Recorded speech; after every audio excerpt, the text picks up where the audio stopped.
তো গাইস আমরা এখন বড়লোকসদের বাড়িতে এসেছি। এই যে বড়লোকস, দেখো বাড়ি ঘর কি সুন্দর করেছে,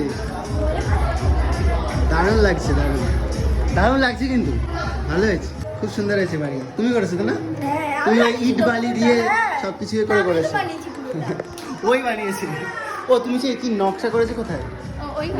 চলো দেখি ও কেমন নকশা করেছে। বাইরে গাইস এগুলো সবাই খেতে বসেছে, তাকাচ্ছে। এই এটা তুমি করেছো? গাইস দেখো নিজের হাতে কিভাবে পারো এত সুন্দর। হেভি হয়েছে, প্রথমবারই ভালো হয়েছে।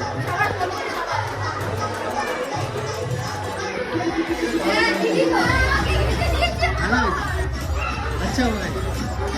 সবাইকে দেখলাম, বাট তোমার মাকে দেখলাম। বয়ফ্রেন্ড কোথায়? বয়ফ্রেন্ড কবে জন্মালো? ইস মানে বয়ফ্রেন্ড বলছি, কি বলে? ওইটা কে করেছে? ওইটা